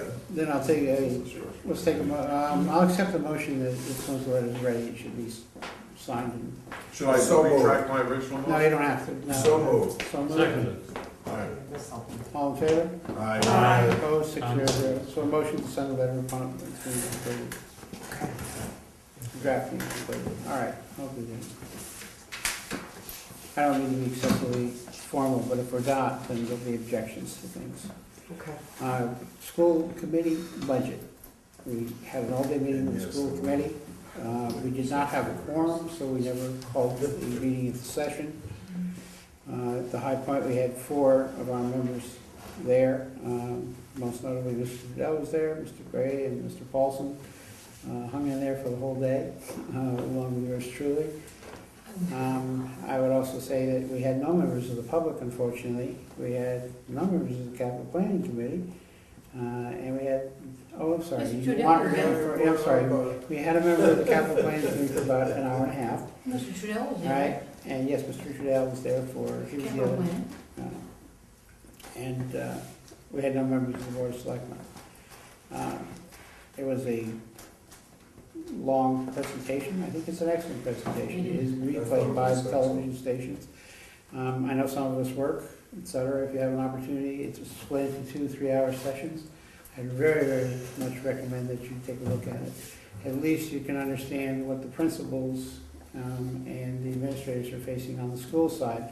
That doesn't mean that we have to approve their budget or anything, but at least you understand what they're bringing and why they're presenting the numbers that they're presenting and the concerns that they have about performance of the system at this point and, you know, what they feel needs to be done.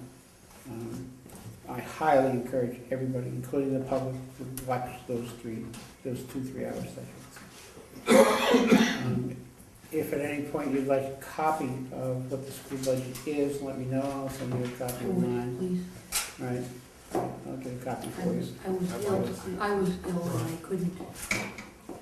If I might, the school budget, as I recall, from that meeting was somewhere in the neighborhood, I'm gonna say $27 billion, The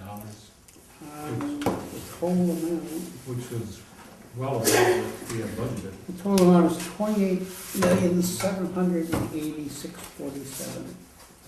Is what what the principals and administrators requested. All right, that is not what the superintendent feels to be his final submission, nor is it anywhere close to what the town administrator feels in his, or, I'm sorry, not feels, but he's proposed in his budget, which I think was 25.8. So between what the people in the classrooms are asking for in the schools and what the town administrator has put in his proposed budget is some $3 million. Right. And somewhere during the course of the next few months, we as a town need to reconcile that. That is exactly the point I was gonna make. Thank you. We need to reconcile that.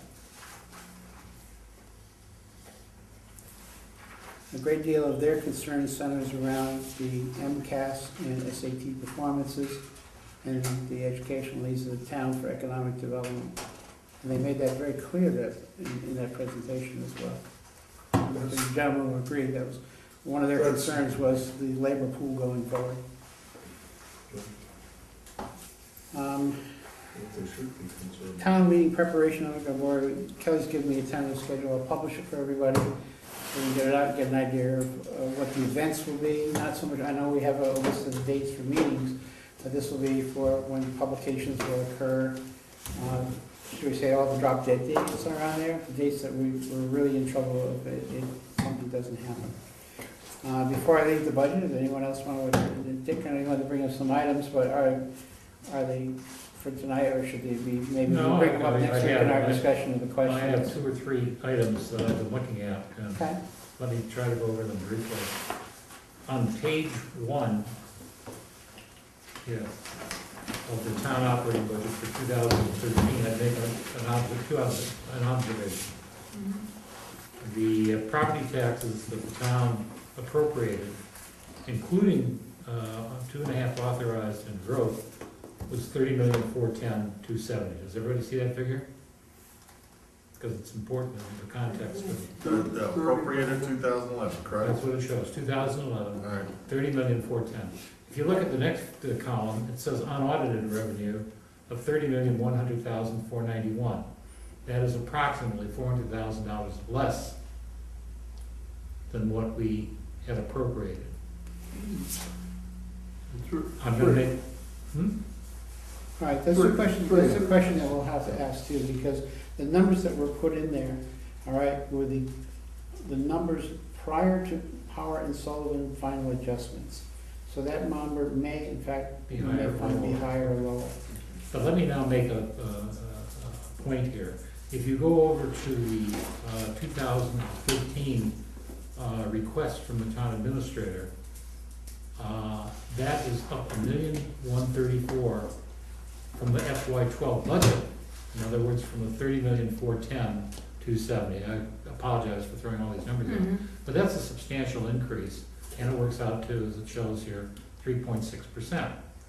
My question was and is, since we apparently, and I take your point, Mr. Chairman, but we're short by $400,000 in terms of our expectations, and again, I use the word apparently, I have questions about how valid the town administrator's assessment, I'm not, being critical of them, but how valid is the assessment that will add on another $1,134,000, given that we apparently, to use that word again, are reasonably short of what we thought we'd have for 2011.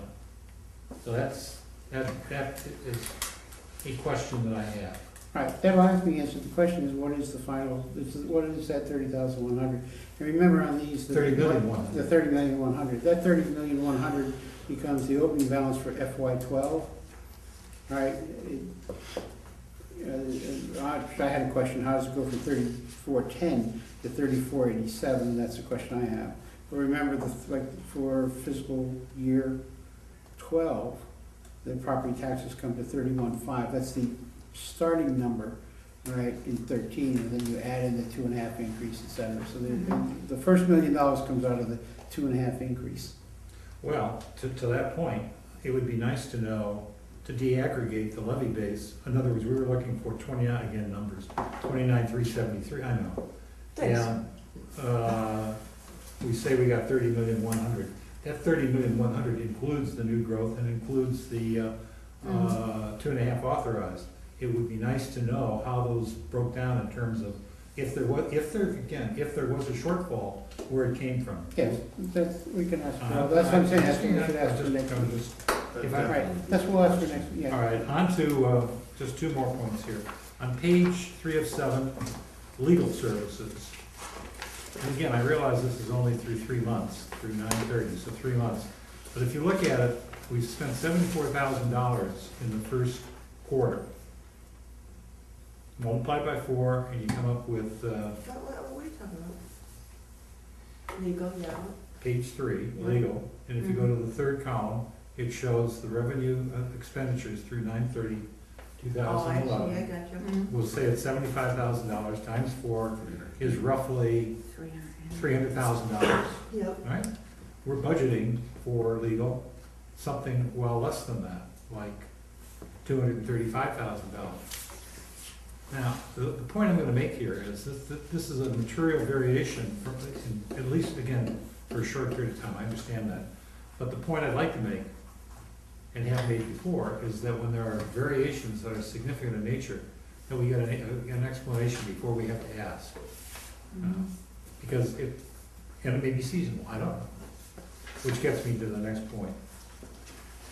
And that's on the police. I don't see excuse me, where were you looking? Right here, there's $75,000. Are we at 3 or 7? 3 to 7, yeah. Right there, $75,000. That's through 3 months. Okay. Multiply that by 5, Gotcha, I'm sorry, Okay. gotcha, thank you. And my final shot across the bow here is on the police. Is that And on that page, 307? Register 7 on the bottom. on page, where am I on police expenses? 307. 307, same Seven. thing. 307, my apologies. Okay. Now I'm going to go back and forth from the variance report to the budget. And I'll make the same point on the variance report that I've just made on the budget, and that is if something is significantly at variance, that we should know about it beforehand. If you look at page 4 of All right, the, we can ask that, because there's gonna be a great deal of seasonality involved in the police numbers. but I backed it out. But you also have even, remember, all of our details are billed through the general fund. All right, the revenues come into the general fund and are billed out as police overtime wages. So any road constructions or anything else that are going on can influence that number pretty dramatically and still not be out of line with what was originally budgeted. I have no except the problem with overtime. that, if it's explained before the fact. instead Right, of us well, having to we'll have say- to ask, well, I think that we will all wanna know based on, I'm not trying to catch up. Next week we put our questions together, we wanna break out the overtime and the wages, that's simple. I'm just trying to make a point here so that everybody understands what I'm Right. driving at. It Mhm. looks on this that we're $1 million over budget through the first quarter. Yes, it does. If you pull out the seasonal police, Seasonal, which in yeah. the budget are about 90,000 a year, Mhm. say 100,000, you're still over budget, probably. Not by $1 million, but by something less than that. Well, we But also, nonetheless, it's a question that should be answered, and again, I would suggest it should be answered before the fact, rather than ours having to sit here and try to noodle through it on our own. Right, okay, and the budget is typically presented as one number, we just need a breakout on that number. I don't know if we have, well, we may start to already, there's also the hurricane in that number, I believe, too, and then there's reimbursement, but I'm still thinking it's a little high. Even if you go through that, it looks a little bit off still. those are probably, but as you said, it should be explained. Right, I agree with that. But you, because you had mentioned that, and I actually, there were two places that I looked for that. That was under municipal maintenance and the police. Well, the police were out in force. so- I know that, I understood that, but it was like, the police still look a little high, but municipal maintenance looks normal, except for their expenses. That's because they only have so many employees, or I think they were budgeting for additional employees and didn't hire those, I believe. And I stand in error and can be, maybe corrected. There's one other point, and that's on page 6 of 7. And that's the medical insurance. Bless you. Easier. We show the medical, if you look at the variance between the F13 budget and F12, it shows that our medical expenses are gonna go up by, let's say $1.2 million, $1.160 Oh, million. yeah, I saw that. And that's a 28% jump from 4.19 million, 4.11 million, right here. Yeah, that's it. I saw that. And that in turn, that 411 million, somehow or other, it was 5.5 million the year before. We let it get down to 4.11 million, and now we're saddled with 5.3 million. Yeah. And a question, and I will direct this question, and I totally agree with you, Frank, Mr. Chairman. I'm curious about how our 5.3 million breaks down in terms of paying for retirees versus regular employees. I want to get a better personal feel Mhm. for that and what the trend is, because having a jump of $1.2 million is obviously very significant. Mhm. And I've talked about gas B45, so that everybody's gassing. We've got an $89 million liability, and we're not recognizing any of it. We're not doing anything about it. Oh, I'm sorry, we're footnoting. How foolish of me. As if that's gonna take care of it. And there's nobody here, for the most part, that understands what gas, I think in the committee we do, but who at home, that understands what's in the process of happening. It's a big liability. Oh, I know. And it's growing a couple $1 million a year. All right, let's keep in mind also Okay, and that's the it. 2012 budget includes The drop, yeah, the holiday. the holiday. Yes, All right, if the holiday hadn't been declared, then we're basically at the 5 million. I understand that. I understand that. So, yes, no, any questions on that stuff? And my greatest concern is, are we properly reserved at this point? And I think based on what we're hearing, there's a very good chance that we're not, which means an increase for the people that are in the plan. They'll have to add, which as will the town. Any increase that has to be covered in the reserve has to be covered by both the employee and the town. Can I be unaccounting type for a minute here? So if we're not properly reserved, and according to everything we heard, that the employees have still not received their holiday,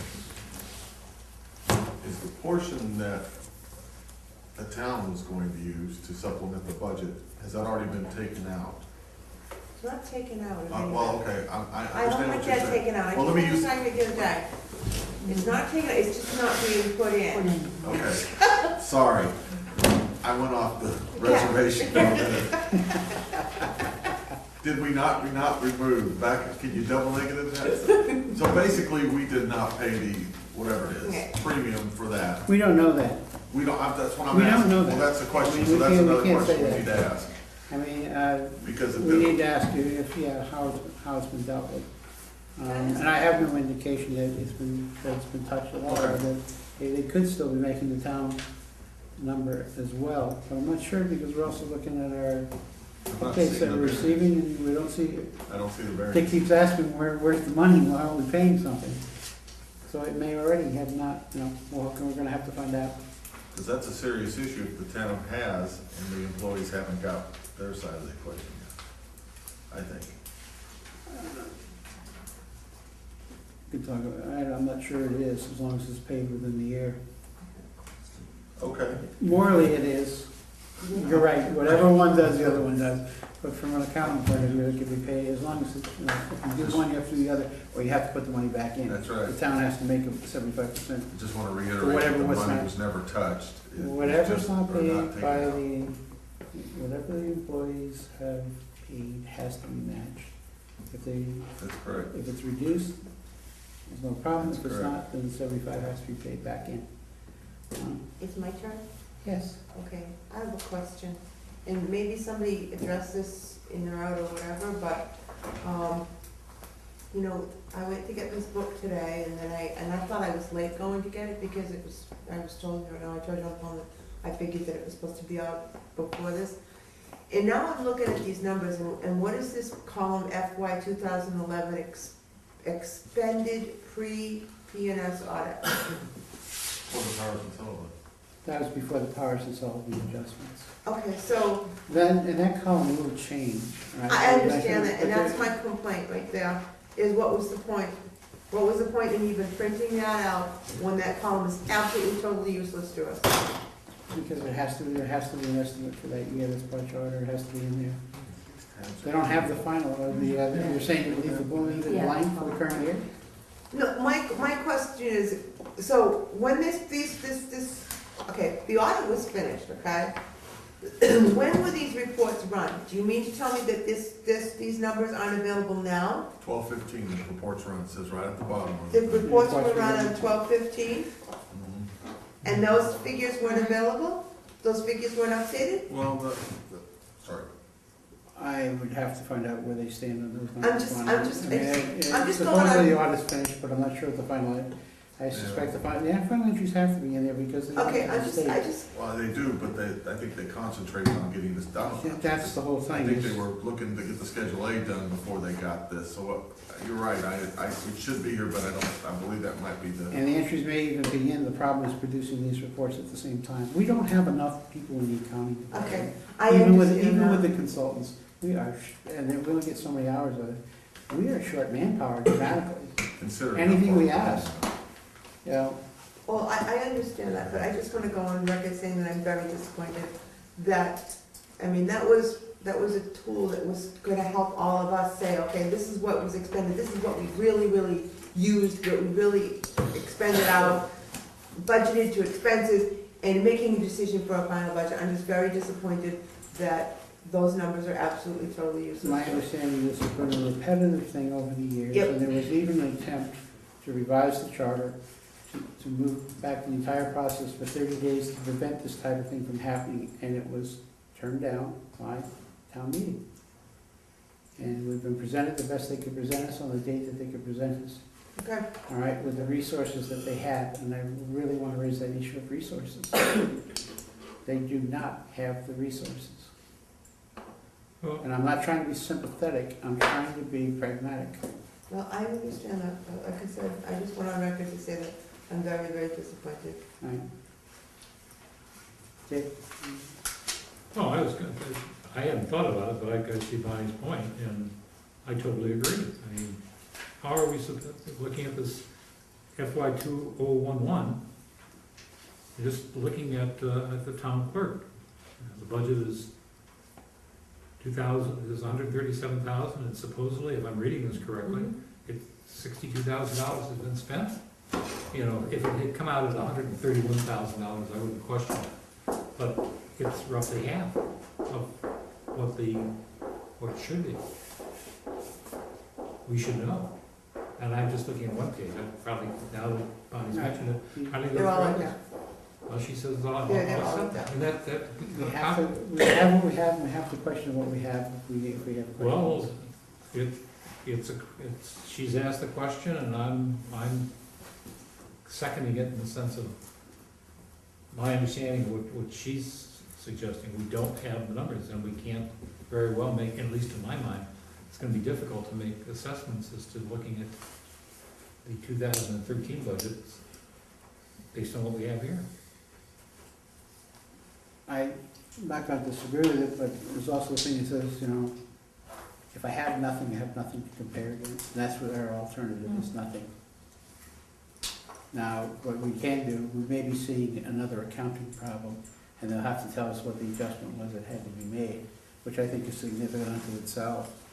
But to put a blank column in would do nothing for us. Or the other side is to just ignore it. If it does nothing for you, ignore it.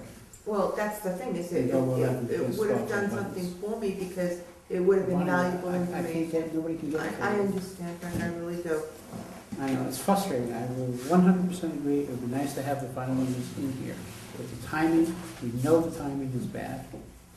We tried to change it, by the way, I say we tried. There was an attempt to change it by charter, and the town said, no, leave the dates as they are. So we're stuck. And that would improve next year, right, because the audit will be complete much sooner. And that's the other thing, is this, the charter was written for everything to fall perfectly. The audit will be finished by the end of September. And you know, it didn't happen. So that's what we're gonna have to live with. I apologize, there's nothing we can do about it. I would hope that maybe he'll have better numbers. It just seems like such a waste of paper though, Frank. I mean, it's just like, this is what you get because the charter says you've got to present it on a such and such a time, okay, understandable. But, you know, throughout this process, you know, if he's got better numbers, they're certainly gonna be more helpful to me. You know, I can say to this department head, well, this is what you really spent last year. The only alternative is to put off all meetings until such times as they can present us with those numbers and then meet, which means we're squeezing against the warrant. I understand, yep. And like I said, if everything went right, the timings would work, you'd have better numbers to work with, et cetera. But the only alternative we have at this point is to say, okay, we're gonna do nothing, and we'll wait for the revised numbers to come out. And right now, we're working on the free cash calculations, et cetera. It'll probably be 30 days before we have it, which means we need to postpone the department head meetings. And the question is do we postpone for the few numbers that might be wrong, or do we assume that all numbers are so far off that we can't do anything? Well, Tell me what you want to do. I'll do it. You want to reschedule the meeting, we will. If I might make just another observation and following on what Mike suggested here. I'm looking at town clerk just because she was talking about it. The budget for 2011 was $137,000. The FY 2011, expended pre the PNS audit shows at 62,000. So there's a question there to answer. My question is to you, do you wish to postpone the January 11th meeting until such time as the final audit numbers are available to put in the book? Is that what you want to do? No, I want to squeeze until he gets them to me. Well, this is Can you read my it doesn't do any good. Look, talking about it from now till the cows come home isn't going to do anything. The question is do we have the January 11th meeting Or do we put this book aside until such time as the next round of figures Well, come out? if I might just continue, just for a moment here. If you take and divide 137,000, the supposed wages for the year by 12, you get about roughly, I'm gonna say $10,000 a month. Just for rough figures here, to make a point. And this shows $62,000, so it's about 6 months worth of wages, give or take. And the town administrator has been told on many occasions, he's to reconcile cash every month. He's heard it from everybody. He's tired of hearing about it, I'm sure. But what this looks like is we've only got 6 months of figures here, maybe 7, maybe 5, I don't know. But that is not adequate. And so to say, well, we can't do it, or should we hold off? Quite frankly, if it's a question of holding off, yes, I would hold off, because we don't have figures. How are we supposed to make judgments? We've been doing this for Okay, years. fine. Anyone else have comments? You made your point, all right? Okay, You and I'm feel- through making- You feel the numbers are not worthy of your time, all right? Because, think it's you need updated numbers, so you want to postpone the meeting. I think there's 7 pages at the beginning of this thing. I can guarantee you between now and when we have those meetings, those 7 pages will be changed. Okay.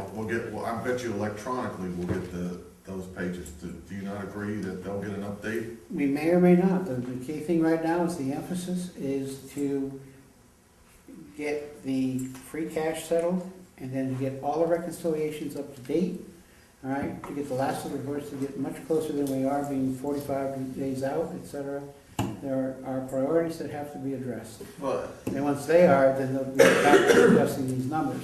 We can request they shift their priorities and see what they do. Well, I guess my thing is, the questions we're going to ask now are different than the questions we probably would have asked if the numbers were different. So, look, I'm ready to go at it however we go at it, because this is my first budget, and I'm gonna look at the numbers and ask the questions. That's what we're gonna do. Whether or not they're correct, if they're not correct, then they're gonna have to come back and tell us they're not correct, and then we'll get into a whole different line of questioning about why they're not correct, but we gotta start someplace. Originally I asked everybody, do you want to meet on the 11th or the 25th? Everybody said the 11th, we set it up. I used the 25th as the public hearing date, no matter what, I won't change that. All right, but if you want, do we want to postpone doing anything until such time as we have updated numbers? I'm not gonna push something back, but I just will say that, I would hope that at some point during this process, they could provide us with more accurate numbers. The only thing is that I don't understand, how can the town administrator come up with his budget if he doesn't know what was actually spent in 2011? You can't tell me he doesn't know what was actually spent in 2011. And if he knows, then we should know. We should have accurate numbers for that, all right? This is 2 years in a row. I will not of disagree this. with that. It's a matter of what's coming out, when it comes out of the system and when it gets printed. I mean, if it's a matter of manpower to produce the report, well, whatever, we need to have accurate numbers to make a reasonable decision. Otherwise, we're just saying, okay, whatever the TA says is fine. We're just singing the same song over and over again. We really are. I mean, we know we're gonna get updated numbers as we go through. Yep. At some point, the final numbers will come in. Hopefully, there will be very few adjustments, and we will already have covered 75–80%. The other side we have, remember, is, as I said, we're talking about, do we squeeze against this late close, or do we squeeze against the warrant? Which way do you want to go? And nobody's answered that for me yet. Do we wish to stay with, and use I what want we to have? I want to stay with what we have. The heads on the 11th, Yep. we need to, any of those crazy numbers like the town clerk, we definitely have to have addressed. We have to ask those. Okay. Nothing else we can go through other than identify those next week, is any over 50%, we want an explanation. Okay. Now, like I said, in a perfect world, we would have had the audit at the end of September, and we would have been all set. We might even be finished by now, because December 15th is the proposed date. We didn't get these till tonight, so. Right. Well, that's a long story too. I know, and I'm not. You weren't there complaining. yesterday when helping us. You know what? Trust me, if I had the time, I would. Yeah. Are there any liaison reports? School committee, capital planning, water pollution? Anyone else? Any others? New business, anyone else have anything that I should have known about? Huh? I got nothing. I'm good. Sandy? I wouldn't dare say that there's anything that you don't know. No, the rest of the committees, Or even apply for you're terrible. All right, who put All my? right, next meeting will be on the 4th, 7 PM here. And it will be on the 4th. What? You I right don't on this one? My pockets are upside down. And that's okay, simple things are stuck together, I mean, I went through and very carefully ensured that the pockets were on the bottom, so somebody must have rotated it. My pockets are on the bottom. Well, I guess they could be. Yeah, all right, here they could be. Carol, I entertain a motion to adjourn. so So moved. Second, Second, third. who moved? I'll say Mr. Paulson made the motion, Mr. McDonald seconded it. Take the second from Mrs. Brown. All those in favor? I. Aye. Opposed? 6-0. Take your deadly cookies away. So it's- Thank you, though. It's 7 o'clock. What? 7 o'clock. You said 7 o'clock at our next meeting. Oh, 6:30. Oh, great. 6:30.